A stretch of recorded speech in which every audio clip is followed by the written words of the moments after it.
வணக்கம். ஆகாஷ்வாணி புதுச்சேரி செய்திச் சுருக்கம் வாசிப்பவர் வன்மதி.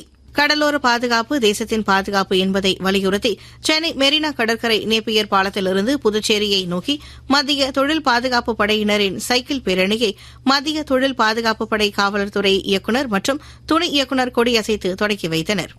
4% இருந்து 48.8% இரட்டிப்பாகியுள்ளது.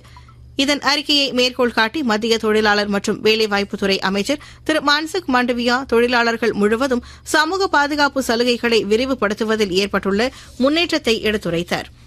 புதுச்சேரி சட்டப்பேரவையின் 12ஆம் நாள் கூட்டம் இன்று காலை தொடங்கியது. புதுச்சேரி நில அளவை மற்றும் நில பதிவேடுகள் துறையின் உரிமம் பெற்ற நில அளவியலர்கள் மற்றும் நில வரைவாளர்களின் விதிகளின் கீழ் வெளியிடப்பட்ட அறிக்கை மற்றும் ஆணையை முதலமைச்சர் திரு ரங்கசாமி இன்று பேரவை முன் சமர்ப்பிக்க உள்ளார். புதுச்சேரி சட்டப்பேரவையில் கேள்வி நேரத்தில் பேசிய திமுக எதிர்க்கட்சித் தலைவர் திரு சிவா வில்லியனூர் விளையாட்டு மைதானம் குறித்து கேள்வி எழுப்பினர். அதற்கு பதிலளித்து பேசிய உள்துறை அமைச்சர் திரு நமச்சிவாயும் மாணவர்களின் விளையாட்டுத் திறனை ஊக்குவிக்க அரசு அனைத்து நடவடிக்கைகளையும் எடுத்து வருவதாகவும் வில்லியனூரில் விளையாட்டு மைதானம் அமைக்கப்படும் என்றும் தெரிவித்தார். ஐபிஎல் கிரிக்கெட்டில் அகமதாபாத்தில் நேற்று நடைபெற்ற போட்டியில் பஞ்சாப் அணி 11 ரன் வித்தியாசத்தில் குஜராத் அணியை வென்றது.